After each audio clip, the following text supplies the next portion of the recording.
So hi, my name is Diane Kaler. I'm the Director of Nutrition Therapy Institute. We're here for another installment of NTI PodTalk. This is our interview platform where we interview instructors, staff, students, grads, all about their experiences here and provide helpful tips for prospective students and current students. And so I'm just really happy to be here today.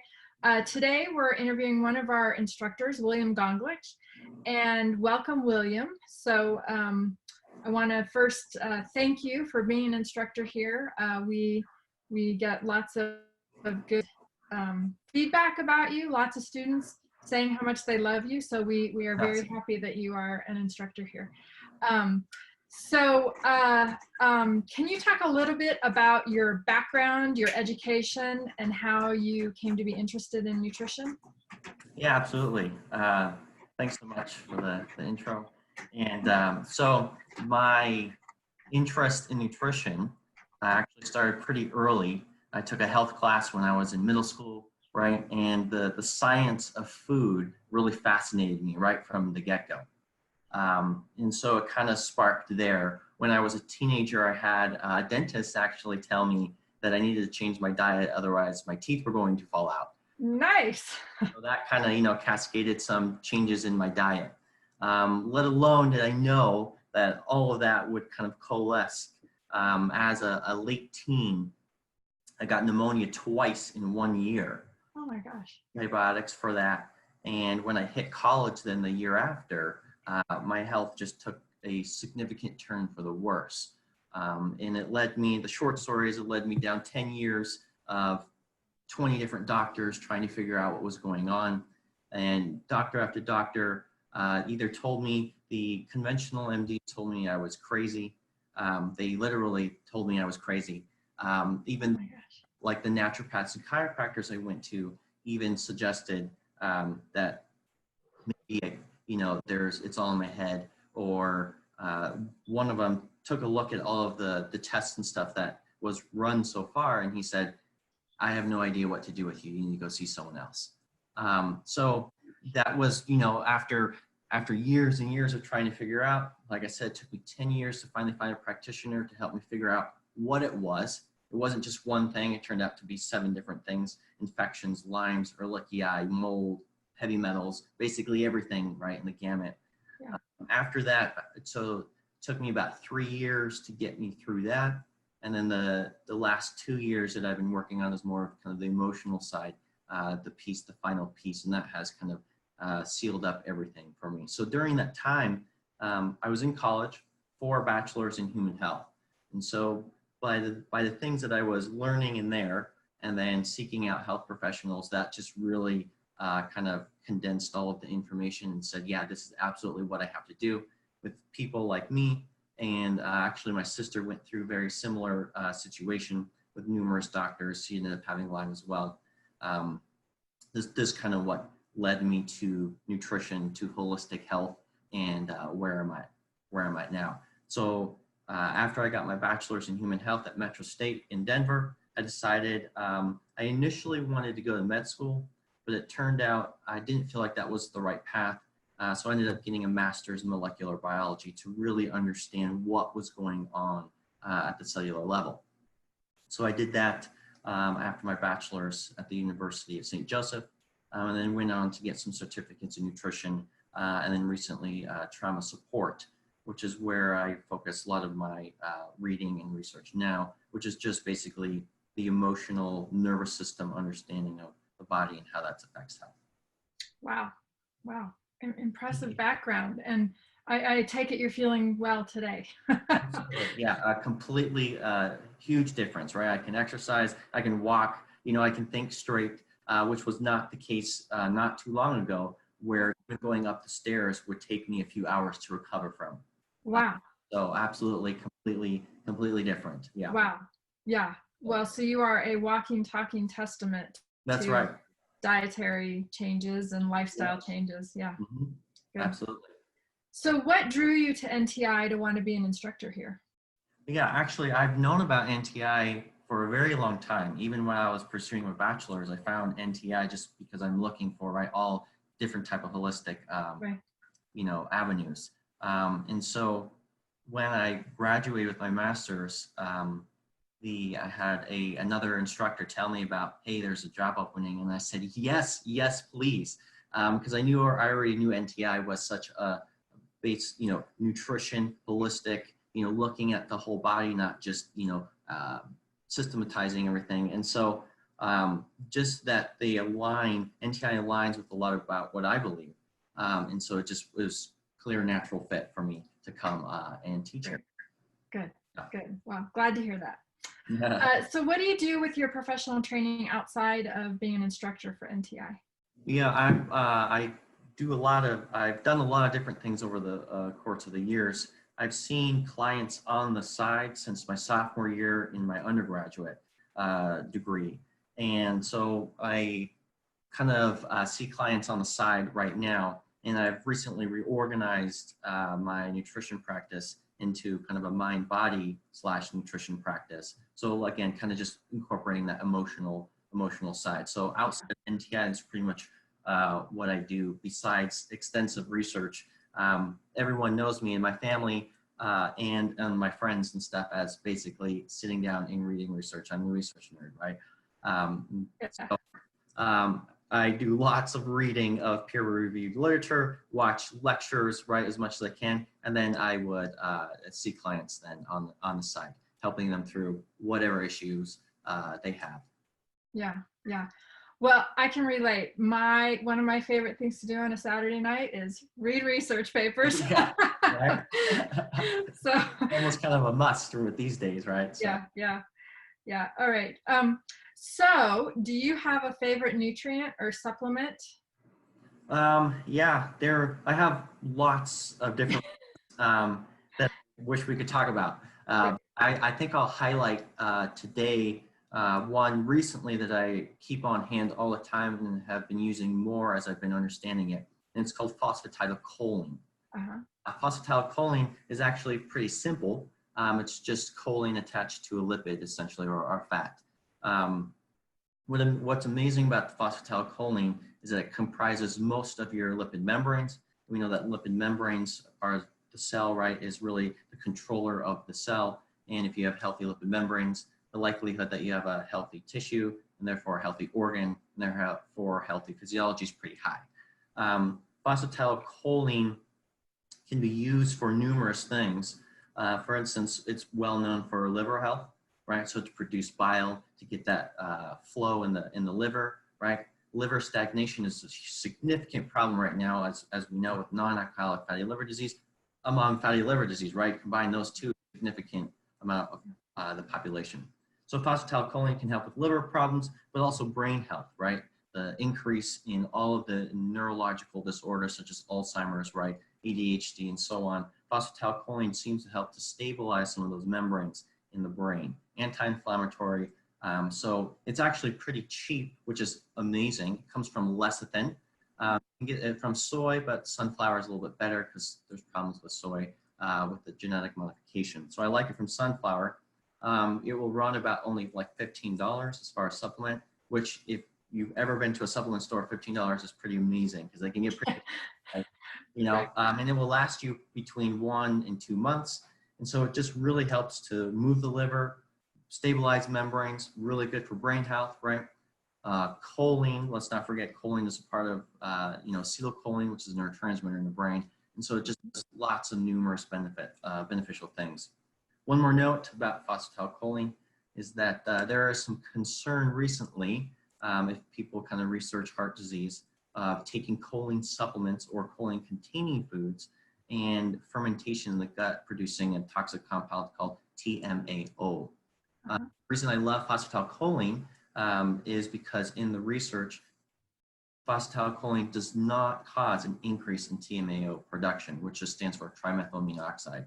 So it kind of, not only does it have benefits, but it doesn't have the negative effects of potentially taking choline too. So it's kind of a win-win in my book. Great. I take it all the time because of my previous health issues, right, for brain. It really affected my brain. So I take that, regularly. And I have some of my clients and stuff take it as well. And it seems to be pretty amazing. So I'm phosphatidylcholine. Great. Good. Thank you. Yeah, absolutely. So what about a favorite food that you incorporate regularly? Yeah, favorite food. Um, Foods, I pretty much eat something different almost every day. Almost not even the same vegetable. But if I had to pick, um, my favorite food is apples, although I can't eat them, unfortunately, because I have significant fructose intolerance still to this day. So I'm actually a zero fruit diet, which is a bummer. Of the foods that I actually eat, I would say that probably like, and it seems kind of crazy, but just simple romaine lettuce. And it's something because number one, it's easy to get. It's almost always available and almost always available as organic. Yeah. Romaine lettuce is, everyone talks always about kale, but sometimes the kale, first of all, doesn't taste that great to me personally. Right, and so you have to be able to eat it. If even if it's good for you, you have to be able to eat it. Although I will eat kale, and I'm a fan of kale, so don't get me wrong. But romaine is very simple. I actually normally cook it.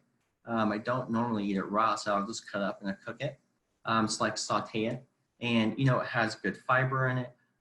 Don't wash it too much, and it's organic, right? Have those good soil-based organisms on there. Right. And it has, just a load of antioxidants, vitamin K, just, the normal good nutrients. And like I said, it's pretty available organic, and you can eat a lot of it without gastrointestinal symptoms. Sometimes that can be a problem with cruciferous vegetables, including kale. And so romaine is just pretty much a staple in my house. I'll juice it, saute it, and eat it as a salad. So I'll do kind of everything together. Wow. Yeah. So okay, good. Definitely one of my faves. Good.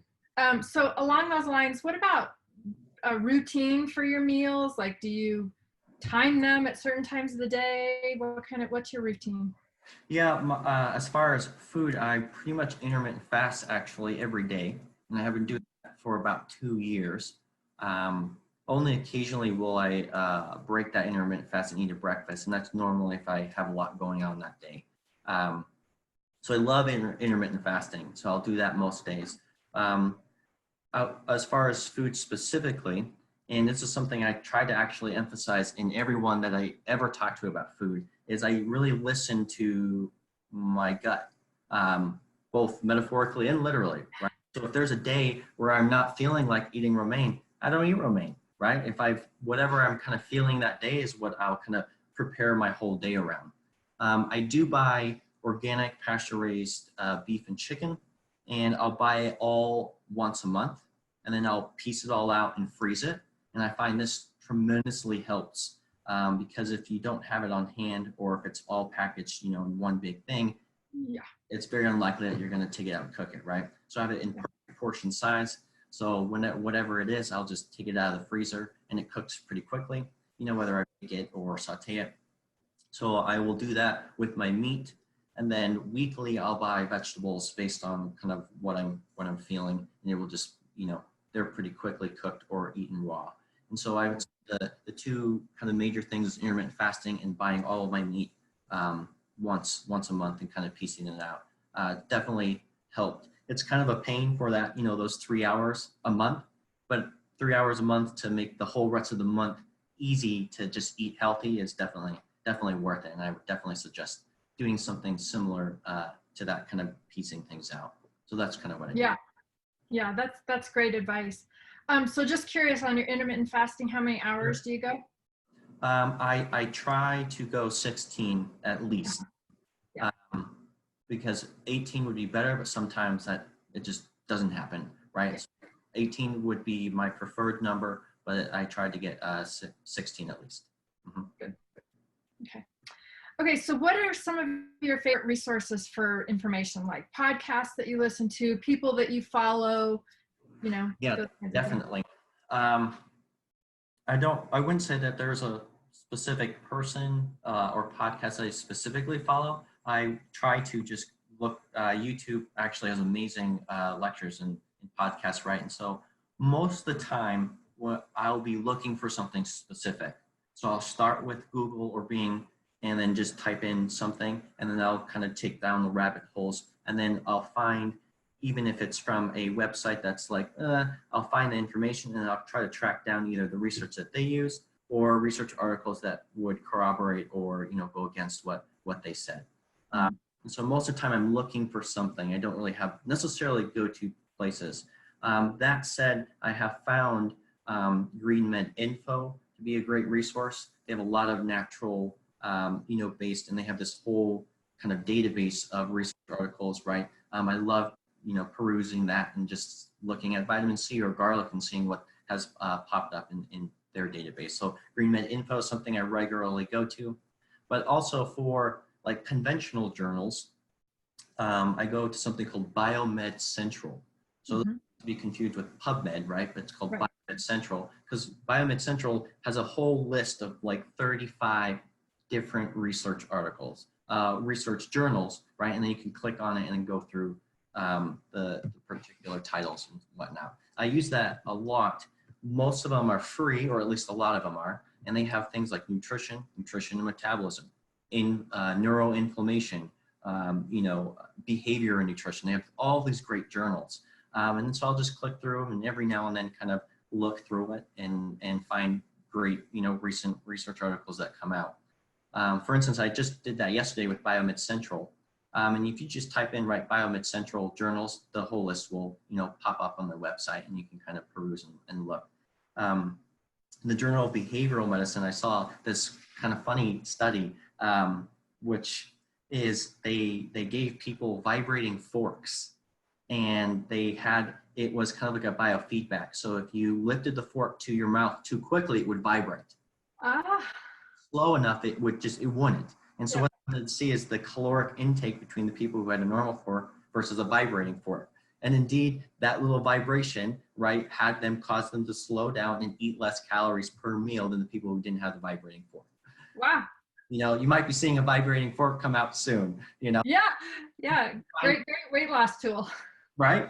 So you find cool studies like that when you just kind of peruse every now and then. And I'll probably do, if I'm not specifically looking for something, I'll probably kind of peruse GreenMed Info and Biomed Central maybe once to 2 times per week. Yeah, just to check in, because hundreds and hundreds of articles are coming out every single day. So, yeah, I try to keep up that way. Good. Well, that's great. Thank you. Yeah. So what's the most important thing that you think students should know about being a future nutritionist? Yeah, future nutritionist, there's a lot. But I think the first thing is patience, right? Whenever you graduate from whatever program, but even here at NTI, it's really the beginning. It's not the end by any means, right? And so if no one ever has all of the answers, and that's okay. And so that I think is important to understand, is that you're going to grow continually pretty much your whole career. Secondly is that even though there's a lot of debate that comes out all the time about meat and vegetables and which ones aren't healthy, I think that not getting too stressed out and caught up in those debates and realizing that the fundamentals will always be true. Lifestyle management, getting stress under control, eating more fruits and vegetables, regardless of what those necessarily are, just plant-based material is better, right? The closer you can get to a whole food, simpler in form, grown better, right? And what I've found personally and through people who have recently graduated from other programs and NTI as well, is that the amount of overwhelming information, and they say, okay, what do I do with this? Just take a back step and say, the fundamentals will always be true. No one is ever going to come out and say long-term stress is good for you. Eating McDonald's and Kentucky Fried Chicken every day is good for you, right? So just remembering the fundamentals will get you a very, very long way. And so patience, and growth and the fundamentals, I think, are 2 important keys to remember. Yeah, that's great. So you just answered my next question about what advice do you have about students being overwhelmed about everything they're learning? So would that be your advice or your answer to that question, or do you have more to add to that? Yeah, I would say that would be a part of it. But the second part, I guess, is what I would say is if you're feeling overwhelmed, good. Because what that tells you is that you have more room to grow. And when you have more room to grow, then you're going to be able to be a smarter, better overall practitioner. I really love I take an economics principle, and I'm sure everyone's probably familiar with it. It's called Pareto's distribution, right? And it's the 80-20 rule, right? So 80% of your productivity comes from 20% of your work. So when you are overwhelmed, remember that most of the time you're not going to be able to figure out what's sitting down and just studying for 5 hours. First of all, very few people can do that. I've known some, but they're special people. I do not sit down for 5 hours and study anything ever. I do small overtime, right? So 5 minutes here, 10 minutes there, an hour there. But if you take the 80-20 rule literally, let's say you go through a lecture here at NTI and it just seems completely overwhelming. Well, number one, I would probably make a list of questions that you have and then seek out what interests you most, because the drive that you'll have for things that are interesting to you will be greater than, man, this I don't have any interest in. And then you can save that for last one because you'll need to know it, but by that time you might have gained an interest by it because of all the other stuff that you have. So break it out in pieces, and remember 5 hours is not going to work. So take 80% and cut the rest out, right? So that would mean like studying for an hour versus 5 hours. And you'll get more done in that 1 hour than you will in 5 hours. Taking the 5 hours, for instance, the likelihood that you're going to be distracted by family, right, by friends, by text, by Facebook, by social media, by YouTube, right, whatever it is very, very high. So if you can really focus in, even if it's, let's say, 10 minutes versus an hour, you're going to get a lot more done. So breaking it up in chunks, remembering that distribution, that most of your productivity is going to come from a shorter amount of time, I think is beneficial and helps a lot. Mm-hmm. That's great advice. Really good advice. So last question. Yeah. What about self-care tips for stress? Like what kind of things do you do for self-care when you're in a stressful situation? Stress has been one of the things that I have been researching a lot lately. And it turns out there's a lot that we can do. Unfortunately, it's the things that no one wants to do normally, right? It's taking time. I would say the two biggest things are breathing and reframing the context of whatever it is that's causing you stress. Now, everyone talks about breathing and natural health, right? And I've been told this even since I can remember. Oh, you need to breathe right? When I have done it, and even my massage therapist said, man, your intercostal muscles, right? The muscles that are in between your ribs are really tight. And so I could never take a deep breath. And so when I tried, for the times that I was doing it, for the 2 minutes I was doing it, fine. And the second that I would stop, right, all the stress would come back. Mm-hmm. So what I've learned about deep breathing, for instance, if people are familiar with Iceman, who does, there's this guy who does crazy stuff with just breath work alone, right? He climbs like mountains in only his boxers, right? I believe he's climbed Mount Everest, but it might've been the Alps, in his boxers only. And that's insane, right? Just crazy different things that this guy does. And he only uses breath work. Breath work, what I've come to learn is just it's breathing, yes, but it's also to help you reframe your situation. So it's not just breath work. It's both breath work and that kind of imagination that you're using and saying, while I'm breathing, right, while I'm taking that deep breath and regulating that autonomic nervous system, right, that visceral, connection there to the brain, I'm also not focusing on the things that are stressing me. And while I'm breathing, then I'm reframing. So take any type of stressful situation and try to look at it differently, right? All stress is a disconnect, and it makes you feel like you're overwhelmed. Mm-hmm. But if you can, that overwhelm is perception, right? Some people feel overwhelmed when they go on a roller coaster, and other people are, going, yeah, right. What's the difference? It's perception. Yeah. Take a second and look at that and say, how am I looking at this that's causing me to feel stressed? And what could I do to look at it differently, right? That would allow it to not feel so stressed. And so there's numerous ways that you can do this, right? But just taking that second and saying, what is it exactly that's causing me stress? And how can I look at this differently? Normally you will find the answer. If not right away, then over the next couple of days as you think about this, and you can say, okay, I can do this, I can look at this differently, right? And then that breath work, like I said, taking those deep belly breaths. Most people breathe in their chest, and that activates the stress system. If you can really engage that, the belly, taking deep breaths while you're thinking about reframing. So you think about what you're stressed and you breathe through that. That's, I think, the difference between just trying to deep breath and then taking that deep breath to the next stage and adding that kind of imaginative portion of it.